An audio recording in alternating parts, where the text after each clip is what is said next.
आप देख रहे हैं media vision news channel. Congress नेता पवन खेड़ा ने एनडीए पर हमला बोलते हुए कहा है कि एनडीए का full form Naidu dependent alliance और नीतीश डिपेंडेंट अलायंस हो गया है। उन्होंने कहा ये पहली बार हुआ है कि जब किसी पार्टी ने अपना नेता नहीं चुना बल्कि गठबंधन का नेता पहले ही चुन लिया। ये स्पष्ट तौर पर बीजेपी के भीतर का भय दिखाया जा रहा है। उन्होंने आगे बीजेपी पर तंग कसते हुए कहा है कि अहंकार के घोड़े से पार्टी उतर जाए क्योंकि मौजूदा 17 कैबिनेट मंत्री हार चुके हैं। और पवन खेड़ा ने क्या कुछ कहा है, आइए सुनते हैं। कि कोई और नहीं चुन लिया जाए, पार्टी ने अपना नेता नहीं चुना, गठबंधन का नेता पहले चुन लिया। कभी हुआ ऐसा? तो ये भय दिखाता है कि भाजपा के भीतर क्या चल रहा है। इतनी मुश्किल से संघर्ष करते हुए आप यहाँ तक पहुंचे हो। नीतीश डिपेंडेंट अलायंस एनडीए या नायडू डिपेंडेंट अलायंस एनडीए पर आप निर्भर हो, 2 बैसाखियां लेकर चल रहे हो। तो कहिए शांत रहें, अहंकार के घोड़े से उतरें। अब 1.5 लाख से जीते हो वाराणसी में। ये वही राज्य है जहां राहुल गांधी 3,90,000 से जीते हैं, किशोरी लाल शर्मा 1,66,000 से जीते हैं। 17 मेंबर ऑफ द कैबिनेट, 17 मंत्री हार चुके हैं। इससे बड़ा और क्या जनाक्रोश आप झेलेंगे? बीजेपी की तो बैठक होने नहीं दी प्रधानमंत्री ने। क्यों डरते थे कि कोई और नहीं चुन लिया जाए? ये कभी सुना है आपने कि पार्टी ने अपना नेता नहीं चुना, गठबंधन का नेता पहले चुन लिया हो? कभी हुआ ऐसा? तो ये भय दिखाता है कि भाजपा के भीतर क्या चल रहा है।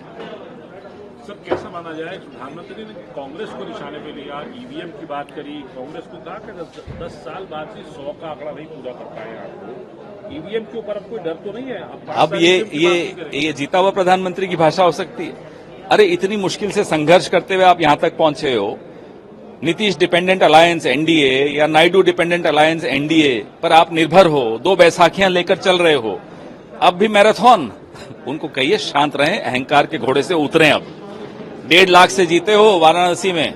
ये वही राज्य है जहां राहुल गांधी 3,90,000 से जीते हैं, किशोरी लाल शर्मा 1,66,000 से जीते हैं। तो अब थोड़ा घमंड कम कर दें।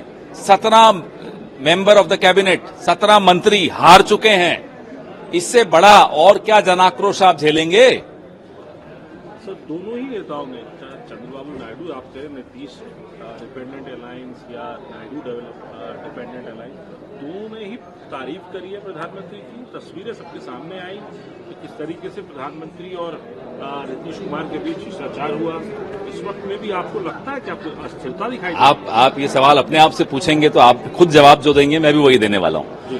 आने वाले कुछ हफ्ते, कुछ महीने बहुत रोचक होंगे भारतीय राजनीति में।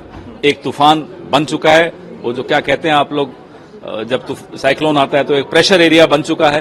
प्रेशर एरिया एक नहीं अनेक बन चुके हैं। नागपुर में रेशम बाग में एक प्रेशर एरिया बना हुआ है, गडकरी जी की मन में एक प्रेशर एरिया बना हुआ है, लखनऊ में गोरख मठ में, गोरखनाथ जी के मठ में एक प्रेशर एरिया बना हुआ है।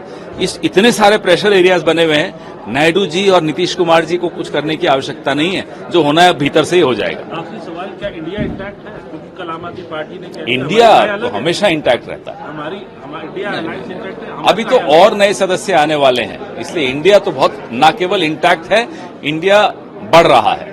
आम आदमी पार्टी के बयान में क्या कहें? दिल्ली के विषय में जो बयान उन्होंने कल दिया, ये हम अलायंस जब बना तभी कह चुके थे कि आम आदमी पार्टी के साथ कांग्रेस का समझौता दिल्ली में जो हुआ है ये लोकसभा चुनावों तक है, उसके बाद के लिए नहीं है।